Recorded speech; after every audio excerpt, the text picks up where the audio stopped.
미혹의 영을 분별하라. 미혹의 영을 분별하라 하는 제목으로 하나님의 말씀 증거하겠습니다. 예전에 어떤 시장에서 옷을 팔던 사람이 옷을 한 10,000원에 팔았답니다. 그래서 사람들이 안 사요. 그래서 에이, 장사도 안 되는데 그냥 50만 원에 적어놓자.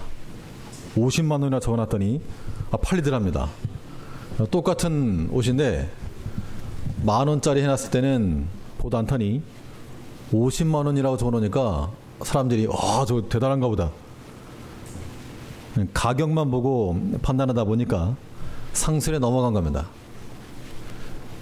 사실 장사하는 사람들은 아무튼 팔아야 되니까 상술을 쓰긴 써도 도가 지나치면 이거는 속이는 거죠. 사기죠, 사기. 만약 그 내면을 들여다보고 이게 과연 50만 원어치 값어치를 하는가, 이것을 깊이 있게 보지 못하면 속임에 넘어갈 수 있는 겁니다. 오늘날 이 시대가 많은 미혹의 영들이 역사하고 있어서 우리 복음으로 산다라고 하는 우리들도 많이 오염이 되고 있습니다.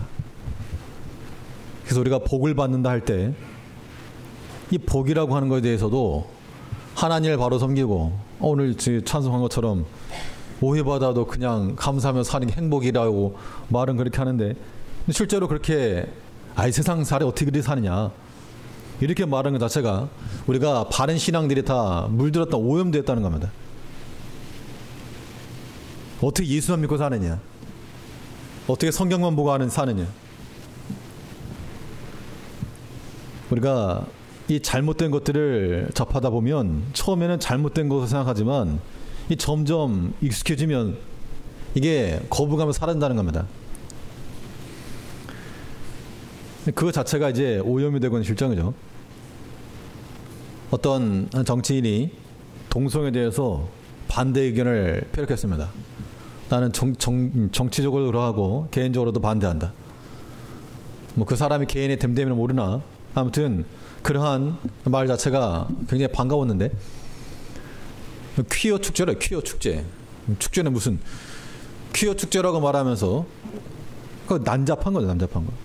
그러니까 좋게 말하면 동성애 남자와 남자, 여자들 사이에 사랑할 수 있다라고 말하지만 이 동성애가 근본적으로 그런 게 아니고 성교까지 가는 거죠. 추합하고 추작한 거죠. 근데 그런 것들을 많은 사람들이 괜찮다고 생각한다는 겁니다. 많은 젊은이들이 그렇고. 그러니까 윤리적이고 도덕적인 것은 이미 거의 바닥을 치고 있고 영적인 면에 있어서도 오늘날 많은 잘못된 사상과 가르침에 미혹이 되고 있습니다. 이 계시록 13장은 모두 이 두 종류의 짐승이 나온다 그랬죠. 그래서 지난번에 바다에서 올라온 짐승이 있었습니다. 바다에서 올라온 짐승 1절을 보니까 내가 보니 바다에서 한 짐승이 나오는데 뿔이 여리요 머리가 7이라. 그 뿔에는 열멸관 있고 그 머리에는 참남된 이름들이 있더라. 그래서 이 바다에서 올라온 짐승들, 이 바다에서 올라온 짐승을 가리켜서 우리는 다니엘서에 기록되어 있는 내용을 근거로 내 왕, 다니엘 시대에 일어날 내 왕과 또 전쟁이라고 이렇게 이해를 했습니다. 자, 근데 이 외양은 둘째 치고, 그 다음에 이제 땅에서 올라온 짐승 있죠. 오늘 본문에서 보면 11절에 보니까 내가 보매 또 다른 짐승이 땅에서 올라오니 새끼양같이 두 뿔이 있고 용처럼 말하더라. 이거는 이 내 왕이 일어날 바다에서 올라올 짐승을 말하고 있고요. 이 바다에서 올라온 짐승의 특징이 머리에 참남된 이름이 있었고 이들은 하나님을 회방하였고 또 용의 권세를 받은 자들이었다. 이것을 대적하는 우리 성도들의 전략은 반대로 이 거룩한 이름과 하나님의 나라를 위함과 또 성령의 권세를 받아 살아가야 될 것에 대해서 지난주에 말씀을 드렸습니다. 오늘 이 땅에서 올라온 짐승은 바다에서 올라온 짐승의 거의 동류고 또한 이 앞에 나온 첫 번째 짐승을 위하는 자라 그랬습니다. 바다와 땅에서 올라온 짐승을 가리켜서 어떻게 해석을 하는 거 아니? 이런 사람이 있습니다. 저는 이 의견을 동조하지 않지만 그 바다에서 올라왔다 했을 때 바다는 물 아니냐? 물은 많으니까 많은 사람이 있는 곳. 그러니까 유럽에서 이렇게 짐승이 올라갈 것이다. 그렇게 말하고 있고, 또 하나는 땅에서 올라온 짐승을 가리켜서 땅은 사람이 많이 살고 있지 않으니까 이거는 이 아메리카 대륙에서 나올 것이다. 근데 이걸 미국 이렇게 해석하고 납니다. 이건 상당히 세대주의적 해석인데 저는 이 견해는 동조하지 않습니다. 그래서 이 땅에서 올라온 짐승을 표시할 때 저렇게 딱 봐도 미국처럼 보이죠. 미국을 상징하는 것으로 이해를 하는데, 근데 여기서 우리가 봐야 될 거는 저게 무슨 EC 연합이냐 EU 연합이냐 미국이냐가 아니고 땅에서 올라온 짐승의 모양을 보자는 겁니다. 가장 큰 특징이 무엇인가 하면 새끼 양처럼 두 뿔이 있고 그런데 용처럼 말하더라 이거죠. 11절 다시 보니까 내가 보매 또 다른 짐승이 땅에서 올라오니 새끼 양같이 두 뿔이 있고 용처럼 말하더라. 그러니까 겉모양으로 봐서는 양 같은데 하는 말과 행실이 용이라는 겁니다. 그래서 이걸 보시면 뭐처럼 보이십니까? 양이죠, 양. 늑대입니까? 네. 양 같은데 늑대. 저를 보면 양인 듯 양 아닌 양 같은 늑대죠, 저거. 그러니까 거짓 선지자의 모습이 저와 같이 나온다고 그랬습니다. 땅에서 올라온 짐승이 새끼 양, 어린 양은 예수님을 가리키죠. 어린 양과 같이 두 뿔이 있었는데 하는 말을 보니까 용처럼 말하더라, 짐승처럼 말하더라, 그 얘기입니다. 그래서 이 오늘 나온 13장 11절 땅에서 올라온 짐승을 우리가 어떻게 해석해야 될지는 계시록에 나와 있는 말씀들을 가지고 이해해야 됩니다. 계시록 19장 20절에 보니까 그 짐승이 잡히고 마지막 예수님께서 오셔서 재림주로 오셔서 심판하실 내용인데, 짐승이 잡히고 그 앞에서 이적을 행하던 거짓 선지자도 함께 잡혔으니 이는 짐승의 표를 받고 그의 우상에게 경배하던 자들을 이적으로 미혹하던 자라. 이 둘이 산채로 유황불 분부는 못에 던지고. 짐승의 표, 오늘 뒤에 나오는 666과 같은 그런 숫자인데, 그 짐승과 함께 거짓 선지자가 잡혔다 그랬죠. 땅에서 올라온 짐승이 바로 거짓 선지자, 적 그리스도라고 우리가 이해를 할 수가 있습니다. 결국 땅에서 올라온 짐승을 우리가 어떻게 대적할 것인가? 우리를 미혹시키는 거짓 선지자들이 어떤 모습으로 오늘날 활개를 치고 있는가? 우리가 이런 것들을 보면서 경계하고 또 우리가 맞서 싸워야 한다는 겁니다. 그렇다면 우리를 미혹시키는 자들, 이 거짓 선지자들의 특징이 무엇일까? 오늘 본 말씀 통해서 살펴보면, 첫째는 이 믿음의 겉과 속이 일치하지 않는다는 겁니다. 바꿔 말하면 이 미혹하는 거짓 선지자들을 경계해서 우리 믿음의 성도들이 가져야 될 자세가 믿음의 겉과 속이 일치하는 겁니다. 디모데서에서 본 것처럼 믿음과 착한 양심을 가져라. 믿음이라고 하는 것이 우리의 속마음이라면 양심은 겉으로 드러나는 겁니다. 그 반대일 수도 있고, 이것이 같으면 진실하지만 그렇지 않으면 여기에 속임이 있는 겁니다. 사람은 자신과 성향이 같은 사람과 한 커뮤니티를 구성하게 되어 있습니다. 그래서 진실함을 추구하는 자들은 겉과 속이 다른 사람과 함께 일하는 것을 굉장히 싫어합니다. 아마 대부분의 사람이 그렇겠지만 좀 말씀대로 진실하게 살려고 하는데 자꾸 속이는 사람이 있고 거짓말을 하고, 아무튼 그런 사람과 같이 일하라 그러면 굉장히 껄끄러울 겁니다. 또 반대로 뭔가 좀 속이면서 하려는 사람은 자기 한 커뮤니티 내에 진실하게 말하고 거짓을 말하지 못하는 사람이 있으면 불편한 거죠.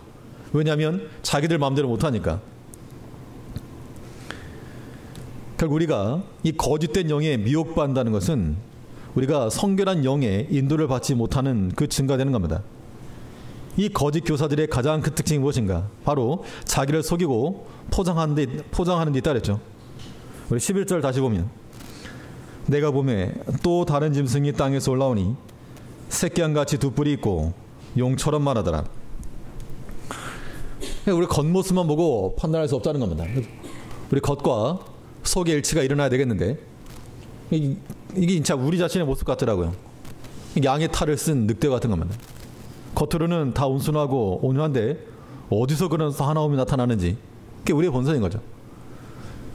또 요거는 겉으로는 멀쩡한 신사 양반인데 이거 뒷모습을 보니까 저 완전히 속임과 뿔 달린 마귀같이. 그 때문에 우리가 이 땅에서 올라온 짐승을 경계함과 동시에 우리 자신에게도 저런 모습이 있지 않은가를 항상 살피는 거, 이거 중요한 겁니다.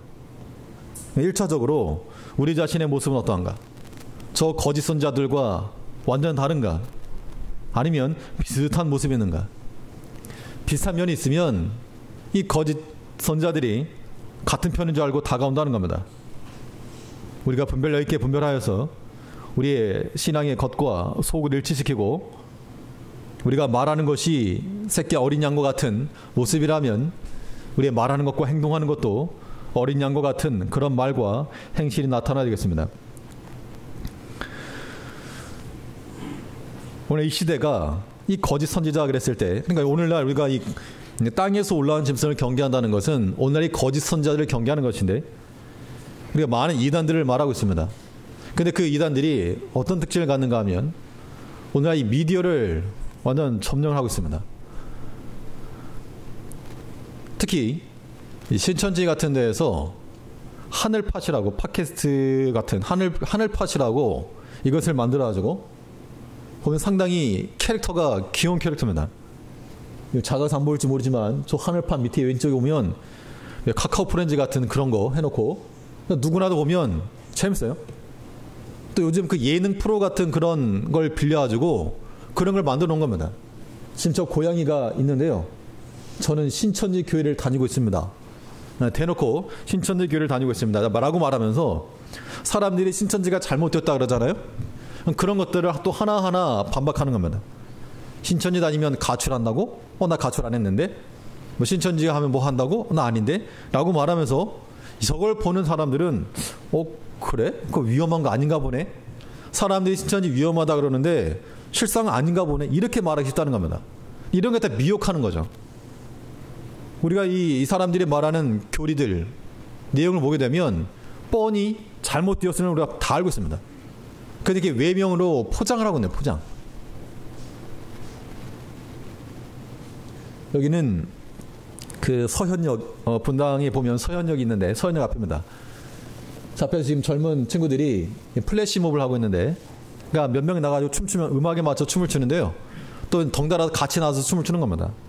참 신나게 추니까 사람들이 모여들었죠. 사진 찍고 하면서. 근데 마지막에 가가지고 하늘팟 그 소개하고 있습니다. 오늘 요즘 이게 뭐 유튜브나 이런 것들을 뭐 모든 어린 아이들부터 시작해가지고 뭐 우리 애들만 봐도 뭐 어쩔 수 없는 선택이라 그래도 조용히 시키려면 밥 먹을 때도 보여주기도 하고 그러는데, 그런 것 때문에 아무튼 거의 뭐 점령을 다 하고 있죠. 잘못 알게 되면 뭐 괜찮은가 보다, 이렇게 지금 이 거짓된 선지자들이 미혹한다는 겁니다. 근데 잘못되었다는 것은 교리를 보게 되면 신천지의 특이한 요한계시의 특징, 사실은 단순합니다. 이 사람들이 자기들의 교리를 공개하지 않을 때는 몰랐죠, 사실은. 근데 공개하는 걸 보고 나니까 너무 심플하면서도 너무 허술한 겁니다, 논리가. 그대 논리는 계시록에 나오는 7교회가 자기들 장막성전, 예전에 그 과천 쪽에 있었던 장막성전이라 말한 겁니다. 그러니까 그 장막성전에 자기들에게 일어났던 그 일들을 계시록의 7성전 7교회라고 말하면서 그들의 교주가 오늘날 편지한 요한이다. 그래서 이 신천지와 오늘날 이 모든 교회를 다 거의 뭐 기성교회들을 다 악의 소굴로 표현하고 있죠. 그런데도 여기에 빠져들어가는 것 자체가 참 신기할 따름입니다. 그렇게 되는 이유는 교리 때문에가 아니고 이 앞에 나왔던 이런 거 재밌거든요. 청년들이 얼마나 열정적으로 훈남 훈녀의 청년들이 춤을 추면서 할 때 얼마나 좋아 보입니까? 멋있어 보이고. 저런 거 다 넘어간다는 겁니다. 근데 탈퇴자들의 간증을 들어보면요, 들어와. 밖에서 했어. 탈취자의 증거를 들어보면 이 사람은 뭐 잘 안 보이긴 하는데 이 사람이 아버지가 목사입니다. 아버지가 목사였던 사람인데 들어갔대요. 들어가가지고 거기서 전도 특전대 대장, 청년회 복음방 교관, 전도부장, 청년회장, 섭외부장, 청년회장에다가 해외 위장 선교교회 담당자, 직책이 많죠. 이런 걸 맡았던 사람이었답니다. 근데 이 사람이 이제 나와가지고 탈퇴하면서 이제 그 관증했던 내용들이죠. 그러니까 겉으로 보면 귀여운 그런 캐릭터 가지고 소개를 하고 있고 젊은 청년들이 나와서 함께 건장하게 활동하고 있고 하지만 그 실상이 이와 같다는 겁니다. 그래서 우리가 그렇기 때문에 신천지에서 그렇게 말하죠. 우리가 만일 거짓이라면 왜 이렇게 부흥하냐. 그러니까 그 사람의 숫자라든가 부흥하고 있는 것만 가지고 판단할 수 없다는 얘기죠. 우리는 오직 하나님의 말씀에 근거해서 그러니까 이 당시 계시록에 나온 말씀과 똑같은 거예요. 그 짐승이 나와가지고 이적을 베풀고 기적을 행하고 하니까 사람들이 다 거기 따라갔다는 겁니다. 거기에 뭐 신기한 것이 있다. 여기도 그런 마음 가실 분들 계실걸요? 뭔가 큰 이적과 그런다 그러면 뭐가 있는갑다. 그런데 뭐 있기는 뭐가 있겠습니까? 하나님 말씀만 있는 겁니다. 그리고 이거는 그 예전에 교회에 찾아와가지고 목사님을 찾아왔던 사람이 있었는데 그때 목사님을 만나겠다 그래가지고 한 2년 전쯤이니까 전에 계시던 분 가셨습니다. 다른 데로. 만나면 달라고 저한테 뭐 편지를 하나 주고 갔거든요. 저한테 편지를 주는 사람들은 우리 성도님들과 안 계시지만 신천지에서 제가 받아봤고 저기서 제가 받아왔습니다. 편지를. 받았는데 처음에 그냥 무턱대고 받았는데 나중에 보니까 은혜롭 교회.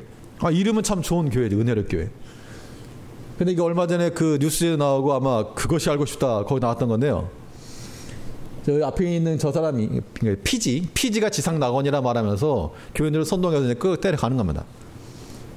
거기 가장 큰 특징은 타작마당이라 그래가지고 때려. 그래서 설교하다 말고 너 나와 막 때리는 거예요. 이런 데는 안 가겠죠. 맞으니까 안 갈 텐데 근데 하도 어이가 없어요. 앞에 그림은 이제 엄마하고 딸인데요. 정말 악한 거죠. 서로 때리라고. 왜냐면 서로 때려가지고 속에 있는 그런 귀신이 나가는 거니까 때려라. 그래서 딸이 먼저 엄마를 때립니다. 처음에 딸 때리겠습니까? 그냥 살짝 하다가 때려 하니까 때리는 거예요. 나중에 엄마도 때리고. 영상을 제가 갖고 왔는데 이거를 보여드려야 되나 말아야 되나. 한번 일단 띄워보세요. 일단.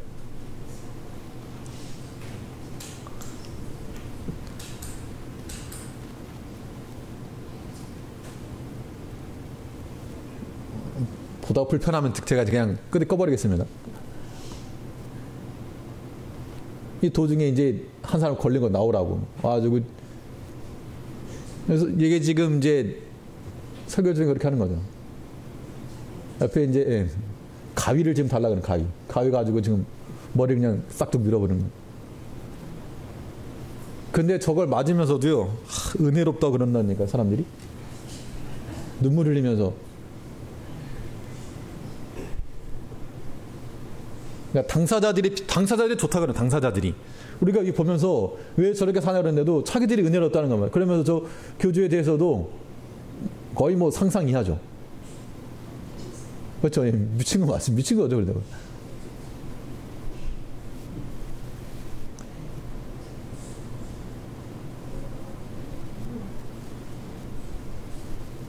또 저 교주가 타작 기계라고 지정을 해주면 그 사람이 또 저 똑같은 짓을 하는 겁니다. 이거 소리는 안 나지만 지금 이분은 맞고 나서 은혜의 간증도 하는 그런 케이스가 돼요.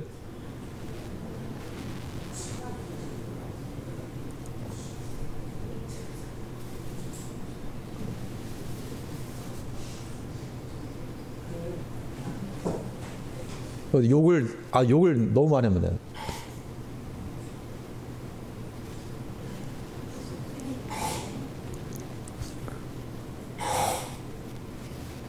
이 맞은 사람 나가지고 또 눈물 흘리면서 때리고 나서 자기 감정이 옥받쳐가지고 아마도 내가 너를 사랑한다 이런 얘기하죠. 저 몰려든 사람은 도대체 무슨 심정일까 모르겠어요.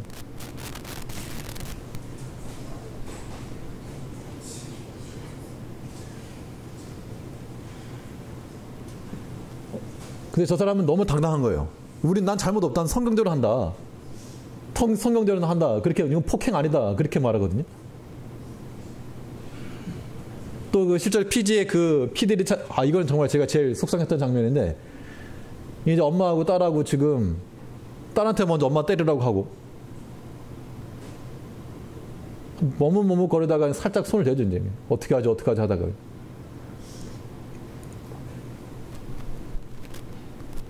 저렇게 하면 교회 책임자를 했지만 저런 건 교회라고 인정을 할 수가 없습니다, 우리는. 저 앞에 있는 사람이 더 세게 때리라고 지금 얘기하는 거예요. 저 사람이 타자 기계들이에요, 타자 기계들. 뭐 때리는 거 어떻게 하겠습니까? 딸내미는 이제 뭐 때리겠죠.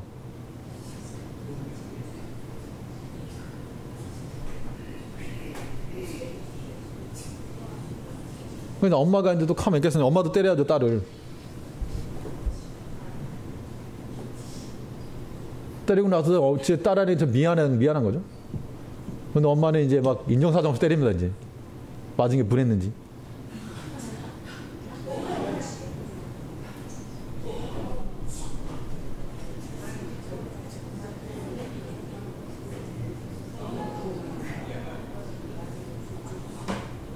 근데 저 주변에 있는 사람들은 고개 숙이고 있죠.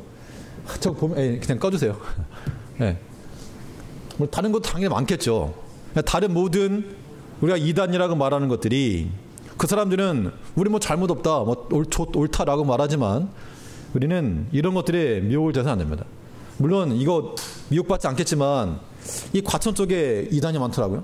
뭐 땅값 좋다고 비싸다고 그러지 마시고 그쪽은 좀 피하시고 사당동에 와서 사십시오. 네, 오늘 이제 그래서 이 거짓 교사들이 행하는 그 특징 가운데 하나가 무엇인가 하면 또 하나, 우상숭배. 그러니까 우리가 이 거짓 선자들을, 거짓 교사들의 경계하려면 하나님보다 더 위하는 것들을 버려야 됩니다. 그럼 오늘날 우상숭배가 무엇인가?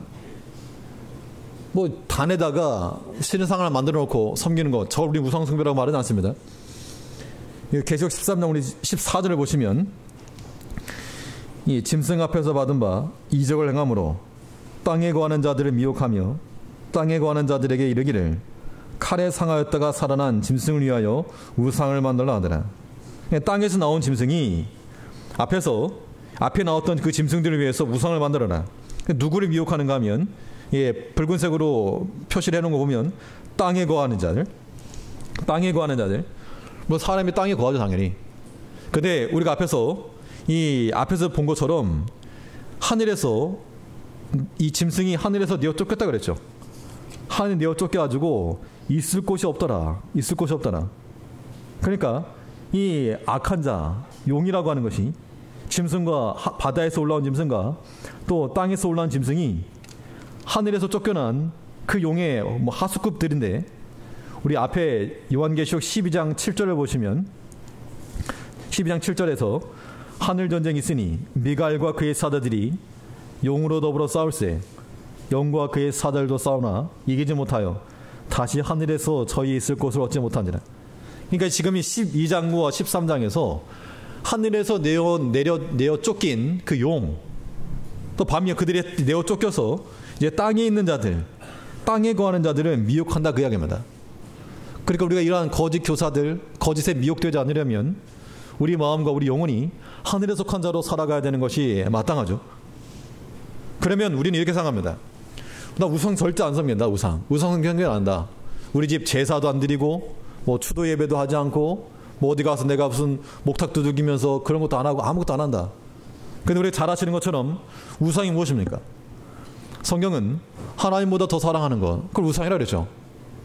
하나님보다 더 사랑하는 것이 우리 주변에 얼마나 많은가. 이런 것들이 이제 우리에게 위험한 환경이 되었다는 겁니다. 뭐 좋은 학교를 가는 거, 뭐 좋은 집을 얻는 거, 이게 혈안돼요, 혈안. 어떻게든지 뭐 좋은 학교 보내고 싶은 거고, 어떻게든지 뭐 좋은 집 얻으려고 하고 싶은 거고, 어떻게든지 또 돈 얻고 싶어 하는 거고. 저 그림 보면서 재밌어가지고 저 돼지가 돈이 있으면서도 더 부족해. 언제 만족할까요? 만족 없습니다. 저 잡혀 죽든지 아니면 어떻게 되든가. 만족이라고 하는 것은 절대 없습니다. 그 사회적 무리키를 일으켰던 어떤 젊은 그룹 한 멤버가 자기가 4천억만 벌면 그 바닥을 뜬다 그랬었나? 아무튼 4천억만 벌면 내가 그만둔다고 뭐 그런 뉴스를 얼핏 봤습니다. 뭐 4천억이 뭐 네 이름도 아니고 4천억 있으면 5천억이 그립죠. 5천억 있으면 6천억이 그린 거고 절대 만족이 없다는 겁니다. 그러니까 세상의 것에 세상 물질적인 거 혹은 명예적인 것 혹은 자녀에 대한 것 이런 것이 더 크게 여겨지는 것 이것이 오늘날 우리가 경계할 우상숭배라고 하는 겁니다. 나 아니라 하지 마시고 내가 과연 그런 모습이 있지 아니한가. 예전 사람들이 목석을 깎아서 우상을 만들었다고 한다면 오늘날은 우리 주변에 이런 우상이 너무나 많습니다. 하나님께서 사랑하라 오신 자녀들인데 이 사랑하는 자녀들이 도리어 우리 이 우상이 된다면 이건 바른 모습 아니죠. 아브라함같이 살아있는 제물로 하나님께 드릴 줄 아는 요즘 같은 세상이 어떻게 그렇게 사는가. 요즘 같은 세상이면 하나님의 능력이 다 사라졌는가. 그렇지 않죠. 당연히 교육하고 가르치고 공부할 거 공부하고 해야 됩니다. 당연히. 그러나 우리의 인생의 길을 지도하시는 분은 하나님이시오. 우리가 아무리 많이 배우고 아무리 똑똑하고 아무리 좋은 인맥을 가지고 있어도 하나님께서 우리 살리시면 사는 것이고 그렇지 않으면 되지 않는 겁니다. 물론 일반적으로는 뭐 더 좋은 기회가 있겠죠. 세상 사람들이 말하는 그런 기준이 우리의 도덕이 되고 기준이 되고 가치관이 되어서 안 된다는 겁니다. 하나님보다 더 위하는 그 마음 그것들은 다 어긋난 길로 가고 있는 겁니다. 우리가 앞에 봤던 것처럼 보면서 저것들 미쳤네 라고 말할 게 아니라 하나님께서 우리 향해서 너 똑같다 우리가 세상 어떤 거 그거 얻으려고 하나님의 말씀 떠나고 버리고 그 우상 섬기는 거라고. 우리가 어긋난 길로 가지 않아야 되겠습니다. 하나 앞에서 내려놓지 못한 거 있으면 이게 너무 아까워서 내려놓지 못하는 거 그게 우상이라니. 우상 멈추지 못하고 행하는 거 좀 멈춰야 되겠는데 마치 불도저같이 그냥 치고 넘어가는 겁니다. 하나의 말씀이라도. 그게 우상인 거죠. 내 손 안에 있는 그 우상들 때문에 우리가 미혹을 받는 겁니다. 이 땅에서 올라온 짐승이 겉 모양으로는 새끼양같이 어린 양 예수와 같은 모습이었으나 그러나 그의 말과 행실이 용처럼만 하더라. 뒤가 잘못됐던 얘기죠. 그들이 또 짐승 앞에서 권세를 받아가지고 우상을 만들어라 해서 많은 사람을 미혹했다는 겁니다. 어디 무슨 기도원 가면 병 고친다더라. 고칠 수 있죠. 그렇다고 거기 신기하다 용하다라고 따라가는 거 그거 아니라는 겁니다. 근데 뭐 지푸라기로 짚는 심정으로 그런 거 이해는 하지만 우리의 신앙이 외적인 거 눈에 보이는 거 이작과 기사와 표적 그런 거 따라가는 거 이것은 계시록에 나와 있는 거 똑같은 겁니다. 15절을 보니까 본문 15절이에요. 저가 권세를 받아 그 짐승의 우상에게 생기를 주어 그 짐승의 우상으로 말하게 하고 또 그 짐승이 우상에게 경배하지 않는 자는 몇이든지 다 죽이게 하더라. 이거 앞에서 이 성전 방마당을 밟혔을 때 두 증인이 일어나서 복음을 전했는데 그 두 증인들이 죽었다는 겁니다. 그런데 하나님께서 생기를 불어넣어가지고 살아났습니다. 이제 거짓 선지자들도 똑같이 지금 따라하는 거죠. 그래서 권세를 받아가지고 세상의 권세를 받아가지고 우상으로 하여금 말하게 하고 경배하게 하고 이거 하지 아니하면 이 경제적 해를 가하게 되고 그래서 이 경제적 손해가 발생하니까 내가 그냥 같이 모른 척하고 포함된다.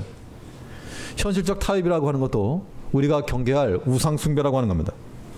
나는 아니라 생각할 게 절대 아닌 겁니다. 빈궁한 자나 가난한 자나 누구라도 관계없이 이러한 우상 숭배에 들어가게 되면 하나님 멀리하는 겁니다. 우리가 교회 다니는 우상 숭배자들 그래서 어떤 사람은 예배자입니까 우상 숭배자입니까 이걸 책을 냈더라고요. 교회 다니는 우상 숭배자들이 되지 아니하도록 우리가 하나님을 진실히 섬기고 사랑하되 땅에 있는 모든 것들 이거 다 내려놔야 됩니다. 야곱이 베델을 올라가려 할 때 그 라헬이 아버지가 섬기던 드라빔 그 우상을 자기 안장 밑에 숨겨놓고 갔죠. 그래서 나중에 그거 다 버리고 왔습니다. 땅에 묻어놓고 우리가 가지고 있던 거 버려야 될 거 그 버리지 못하면 하나님의 거룩한 자가 될 수 없어요. 미혹의 영을 분별하기 위해서 우리의 마음과 겉과 속이 일체될 뿐만 아니라 하나님보다 더 위하라고 하는 거, 그거 내리고 그거 버릴 줄 알아야 됩니다. 또한 우리 자신이 하나님의 소유가 돼야 되겠는데 666 시간을 다 돼가지고 이거는 다음 시간에 666 그러면 뭐 특별한 게 있을 거라 생각하지만 뭐 없습니다. 간단합니다. 이것을 이상하게만 생각하지 않으면 되는데 아무튼 예, 결론만 말하면 666이라고 하는 것은 세상의 수예요. 세상의 수. 그러니까 우리는 이걸 대응하려면 하나님의 수를 가지고 싸워 이기는 겁니다. 미혹의 영에 우리가 잘 분별하여서 모든 악한 것과 싸워서 이겨내며 항상 진실하고 하나님을 더 위하며 하나님의 소유로 살아가는 우리 이마에 하나님의 입맞은 자로서 14만 4천의 수에 포함되어 하나님의 백성으로 살아가는 우리가 되어야 될 줄 압니다. 예, 기도하겠습니다. 우리 사랑하신 하나님, 하나님께서 우리에게